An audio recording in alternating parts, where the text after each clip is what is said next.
Tribuners semuanya, kembali lagi bersama dengan saya Ruth Novolusyani, tentunya masih dalam program spesialnya Tribun Jateng nih. Dimana lagi kalau bukan di Jackpot Tribun Podcast.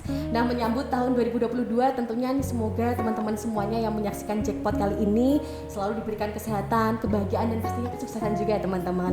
Nah, sekarang ini spesial sekali episode Jackpot kali ini saya sudah hadir di kantor Bank Indonesia Solo bersama dengan narasumber yang juga sangat kece, sangat inspiratif sekali. Di samping saya sudah ada Kepala Perwakilan Bank Indonesia Solo, Bapak Nugroho Joko Prastowo atau yang akrab disapa dengan Pak Joko. Halo, selamat siang Pak. Selamat siang Mbak Ruth dan juga selamat siang kepada Tribuners. Salam sehat semuanya. Salam sehat semuanya. Oke. Sehat Pak? Alhamdulillah sehat dan semangat. Semangat ya Pak ya. Iya, meski masih pandemi tapi kita harus semangat. Iya, walaupun masih kondisinya pandemi tapi menyongsong tahun 2022 Oh semangat iya, ya, Pak? tentu. Oke. Tahun 2022 itu tahun pengharapan, tahun Amin. pemulihan, tahun akselerasi, pokoknya tahun kebaikan. Amin, amin, amin Pak, amin. Oke, nah ini bocoran dulu untuk Tribuner semuanya. Pak Joko ini sudah mengawali karir di Bank Indonesia pada tahun 2000 ya Pak ya, betul J? Iya. Dan saat ini sudah menjabat sebagai Kepala Perwakilan Bank Indonesia Solo sekitar 1 tahun lebih ya Pak di sini. Betul, betul. Oke, nah nanti terkait dengan Bank Indonesia sendiri pastinya kita akan ngobrol-ngobrol juga tentang perkembangan ekonomi di Solo Raya ini seperti apa dengan Pak Joko pastinya. Nah Bapak mungkin untuk pertanyaan pertama Pak, ngobrol-ngobrol kita yang pertama. Menurut Pak Joko sendiri, pandangan Bapak terhadap perekonomian Solo Raya pada tahun 2021 apabila dibandingkan dengan 2020 ini seperti apa Bapak? Iya, sebenarnya perkembangan ekonomi Solo Raya secara umum itu trennya sama dengan perkembangan ekonomi nasional maupun ekonomi dunia sebenarnya gitu. Ada tren yang sama. Jadi trennya itu misalnya nasional gitu kan. Ketika tahun 2000 awal pandemi itu langsung drop negatif. Pastinya ya Pak. Ya kan? Betul. Negatif kenapa? Karena semua orang paranoid, takut terhadap Covid, terus kemudian ada pembatasan, jualan susah, produksi akhirnya lambat. Betul. Sehingga negatif.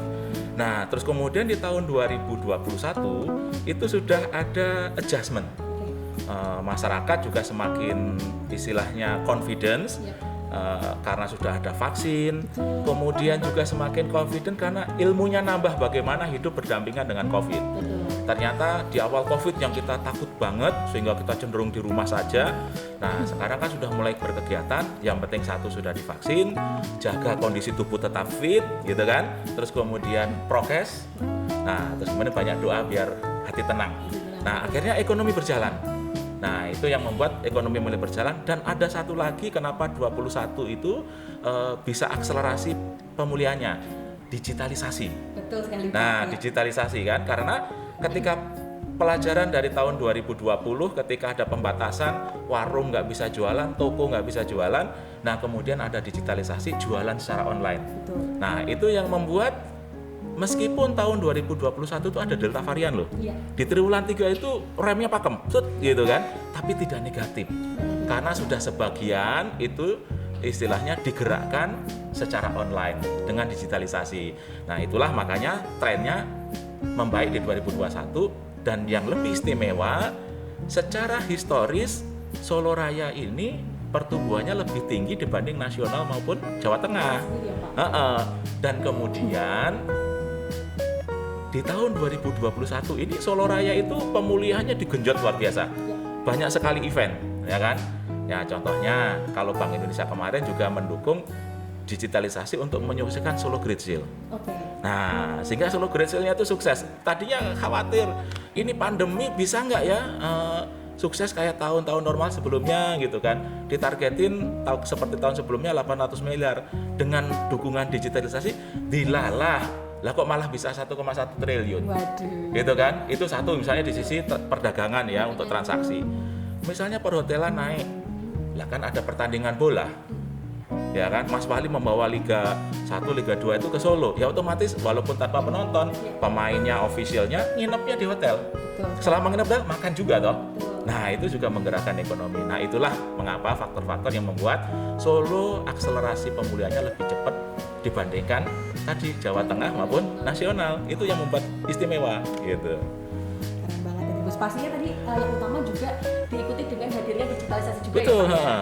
Betul, itu yang utama karena sekarang pun segala aktivitas intinya kan untuk menjaga diri juga ya Pak dari penularan dan sebagainya. Ya. Online kan tetap andalan ya Pak. Ya, satu untuk istilahnya memutus rantai penularan COVID ini, tapi juga secara tidak langsung justru menggerakkan perekonomian, tidak hanya perekonomian, seluruh aktivitas. Ya, betul. Belajar, ya biasanya belajar itu dulu kita pokoknya kalau nggak ke sekolah natanya nggak belajar. Kita nggak ke kampus nggak belajar. Nah sekarang di rumah gitu, langsung set gitu kan, buka laptop atau gadget langsung kuliah, langsung sekolah, ya sekolah juga gitu kan. Itulah. Nah itu dari mulai kecil, ya kan, sampai dengan yang sepuh pun belajar digital. Nah itulah sebenarnya yang istilahnya berkahnya itu kan, masyarakat Indonesia itu semakin pintar dan semakin digital gara-gara COVID gitu.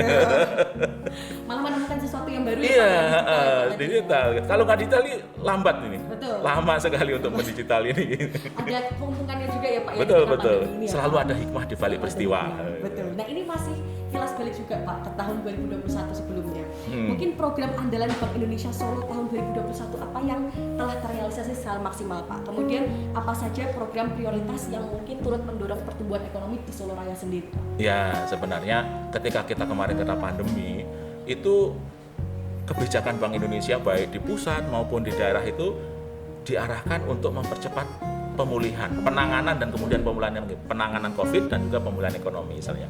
Maka untuk penanganan COVID itu dilakukan di kantor pusat, turut membiayain fiskal. Nah, fiskal ini kan digunakan untuk bansos, untuk vaksin. Nah, itu kan karena pemerintah perlu biaya sehingga pemerintah menerbitkan surat berharga negara atau obligasi dan sebagian dibeli oleh Bank Indonesia untuk membiayai stimulus fiskal tadi. Nah, kemudian kalau untuk pemulihannya kalau di Solo ngapain gitu kan? Nah, tadi satu, yang pertama mendorong digitalisasi. Setelah belajar kalau nggak di online kan nggak bisa jualan. Kalau nggak bisa jualan nggak ada yang produksi. Nggak ada yang produksi akhirnya PHK. Nah, maka kita mendorong digitalisasi baik dari sisi pembayaran maupun penjualan. Jadi misalnya contoh penjualan, berarti melatih UMKM itu untuk memanfaatkan media digital, tidak hanya e-commerce, tapi juga WA Group bisa digunakan, Facebook bisa digunakan, Instagram, semuanya media digital itu dimanfaatkan untuk jualan. Nah berikutnya kalau sudah jualan digital kan bayarnya nggak tunai, pasti bayarnya non tunai. Nah itulah kemudian dikembangkan adanya namanya KRIS, Quick Response Code Indonesian Standard. Nah ini membantu untuk transaksi dan juga karena contactless membantu memutus rantai penularan COVID. Nah itu satu, digitalisasi. Yang kedua tadi juga tentang UMKM. Jadi UMKM selain dilatih untuk digital, tapi juga ada pemberdayaan. Ya, istilahnya dilatih untuk produknya menjadi semakin bagus, kemudian packagingnya semakin bagus, brandingnya semakin bagus, gitu, dan baru kemudian onboarding di digital. Nah itu program unggulan UMKM. Nah UMKM itu ya meliputi ada UMKM pangan, gitu, pertanian, kemudian kerajinan, gitu kan, dan juga yang sekarang untuk membantu untuk mendorong pertumbuhan ekonomi, kita mencoba mencari sumber pertumbuhan ekonomi baru. Apa? Salah satunya misalnya mendorong ekonomi keuangan syariah. Selama ini belum tergarap. Nah, ketika ini digarap, harapannya ikut mendorong agar pertumbuhan ekonominya lebih tinggi. Gitu kan? Karena bagaimanapun, satu, Indonesia itu penduduk muslimnya terbesar. Itu pasar. Ya kan? Daripada diisi barang impor, lebih baik kita isi sendiri. Itu baru Indonesia. Di dunia ini ada 1,8 miliar penduduk muslim yang misalnya contoh setiap harinya pasti perlu makanan halal. Nah berarti kalau kita jadi produsen makanan halal, kita bisa ekspor, kan jadi sumber pertumbuhan. Nah ini juga satu concern. Mengapa? Ya karena contoh ya,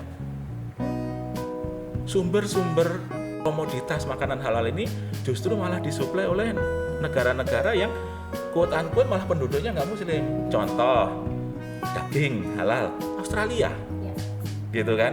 Terus kemudian bumbu-bumbu Thailand, betul. Unggas Brazil. Nah itu kalau bisa kita ambil pasarnya, Loh kan itu ekonomi kita tumbuh, Juga ya, Pak. pengerjaan tumbuh, pengangguran turun, kemiskinan turun. Nah itulah sebagai sumber pertumbuhan ekonomi baru dengan melihat ini sebagai potensi pasar yang harus kita garap. Betul. Gitu. Berarti garis besarnya intinya kalau tadi yang ceritain Bapak, kurang lebihnya pastinya setiap program-program dari Bank Indonesia sendiri turut untuk membantu pertumbuhan dari masyarakat sendiri. Betul, ya, Pak, ya. iya. Mungkin dari tadi yang UMKM-nya juga, Iya. kemudian nanti yang masyarakat syariahnya juga ya Pak ya. Betul. Nah ngomong-ngomong tentang krisnya tadi juga saya sudah sering pakai juga Pak. Nah, Dari media. banyak diskonnya toh. Iya. Juga bisa memutus tadi mata rantai Mata juga rantai, ya Pak. iya. Dan lebih efektif juga, jadi nggak perlu ngeluarin uang kertas itu Kertas ya Pak, iya. langsung Ya, ya, jadi Pak. itu kalau buat pedagang kecil ya, Ya. menggunakan kris itu satu, belajar juga berhubungan dengan bank. Betul. Yang kedua, pasti terhindar dari menerima uang palsu. Betul sekali Pak. Gitu ya. kan. Kalau bagi pedagang bakulan, nerima satu uang palsu 100.000 itu berasa gede gitu kan. Nah sekarang kalau emangnya aman kan, jangan-jangan itu modal untuk bakulan hari itu gitu kan. Nah itu contoh-contoh kecil tapi sangat bermanfaat Bermanfaat. gitu. Nah, keren banget ya pastinya program-programnya turut membantu istilahnya peningkatan dari masyarakat juga Iya. kembali ke masyarakat tadi lagi ya Pak ya. Iya. Nah mungkin selama masa pandemi sendiri nih Pak, apa sih Pak kendalanya yang dialami selama masa pandemi ini? Adakah kendala-kendala kemudian solusi sendiri dari Bank Indonesia Solo seperti apa Pak? Ya kendala itu pasti ada, apalagi tengah pandemi yang kita nggak boleh banyak bergerak gitu ya. Nah kita coba dorong misalnya menggunakan media digital, tapi kan juga counterpart kita, masyarakat itu belum tentu juga sudah terbiasa, jadi kurang efektif gitu. Nah tapi makanya kita selalu cari jalan lah.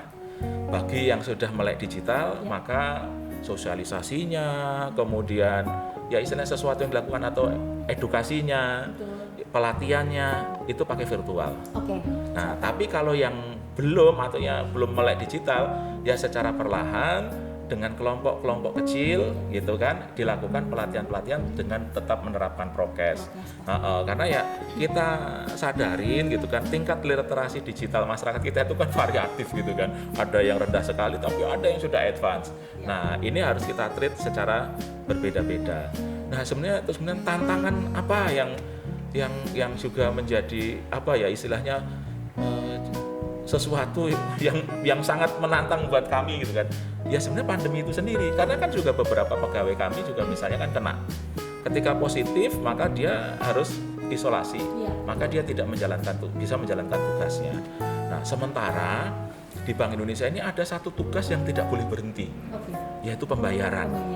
Uang yang beredar di seluruh raya ini nggak boleh berhenti. Jangan sampai sudah susah ekonominya karena pandemi terus kemudian ATM kosong. Nah gitu kan. Jadi kita upayakan uang ini tetap tercukupi di masyarakat. Itu yang tunai. Yang non tunai, yang transfer sistem jangan sampai terhambat juga. Yang non tunai harus semuanya selesai, settle gitu. Nah itu yang dengan istilahnya kekhawatiran ada yang tertular macam-macam. Kita upayakan ini semua tetap berjalan demi istilahnya sebagai urat nadi itu kan sebagai aliran darah ekonominya Solo itu kan itu gitu kan transaksi tetap berjalan gitu. Itu menjadi tantangan tersendiri loh ketika Delta varian itu. Betul. Iya. Mas ini ya Pak ya rame-ramenya di Juli Agustus terutama itu puncak-puncaknya itu tantangan tersendiri. Kita sedang mikirin penyelamatan diri sendiri personel gitu kan. Sementara ada tugas yang harus kita lakukan. Nah itu. Ya tadi terkait apa pengedaran uang, ya terkait juga pelatihan-pelatihan kan, pelatihan-pelatihan. Ya itu ya akhirnya itu kita hadapin dan kemudian kita strategiin ya dengan intensitas yang turun naik gitu ya, turun naik. Ya akhirnya seluruh program di tahun 2021 berjalan dengan baik semuanya gitu. Alhamdulillahnya itu. Itu tantangannya tetap masih ke pandeminya sendiri nih tadi ya Pak. Tapi alhamdulillahnya sampai sekarang pun tetap bisa survive ya Pak. Bisa survive. Gitu. Dan sekarang kondisinya pun juga sudah semakin membaik. Tadi yang disampaikan Pak Joko sudah vaksin juga. Vaksin, confidence-nya gitu kan. Masyarakat juga semakin meningkat juga ya Pak. Semoga harapannya tahun 2022 ini juga kondisi semakin baik nih Pak. Betul, ya walaupun kita sekarang saat ini kan lagi rame nih, ada Omikron. Ada Omikron kan. Ya tapi kita tetap kita waspada, ada risiko Omikron ini bisa menyebabkan penyakit, tapi kita rasional saja. Ya sudah, kita tetap tadi prokes, kemudian jaga kondisi tubuh sehingga apa istilahnya kuat menghadapi itu gitu kan. Ya udah dan ya tadi jangan lupa berdoa. Ya, betul. Nah, itu kan hati tenang karena kalau was-was, khawatir, takut, justru itu malah menggerogoti imunitas kita. Betul. Jadi positive Positive thinking itu makanya tahun 2022 itu harus optimis gitu loh. Betul. Oke, siap Pak. Nah, mungkin kembali lagi ke topik terkait dengan ekonomi Pak. Kalau di Solo Raya sendiri nih Pak, ya, mungkin yang pastinya menjadi pertanyaan juga Pak. Kalau untuk penyebaran atau peredaran uang palsu ini seperti apa Pak kalau di Solo Raya Pak? Ya sebenarnya kalau ngomongin uang palsu itu kan bagian dari kejahatan. Betul. Ya walaupun sudah ada polisi, sudah ada jaksa, tetap aja kejahatan tetap ada, gitu kan. Memang upaya-upaya penjahat gitu kan, oknum yang memalsukan itu selalu ada. Ada aja. Cuman apakah gede jumlahnya? Enggak. Kenapa enggak? Karena kita lakukan pencegahan dan juga penindakan. Apa pencegahan? Pencegahan yang paling efektif adalah edukasi terhadap masyarakat agar mengerti keaslian uang rupiah. Ya kan, kalau semua masyarakat tidak tahu bahwa uang palsu itu seperti ini dari keasliannya, kan orang mau menipu kan nggak bisa. Betul Pak. Betul. Sehingga satu, kita selalu sosialisasi dulu, ingat nggak 3D? Dilihat, diraba, diterawang gitu kan, yang paling tenar ini kan. Nah, sehingga setiap masyarakat itu dari kecil sampai tua tahu, oh ini palsu, oh ini asli, oh yang kamu palsu, laporin polisi, oh ini asli, kita pakai. Nah, itu satu, edukasi sebagai bentuk pencegahan. Dan kemudian kita juga bekerja sama dengan aparat di Kota Supal, khususnya dengan kepolisian. Nah, itu untuk tadi penindakan, kalau memang ada yang memalsukan ditangkap, diadili, dipenjarakan. Nah, akhirnya ini menjadi penjera supaya tadi orang-orang yang selalu berniat jahat itu ya makin berkurang, makin hilang harapannya gitu kan.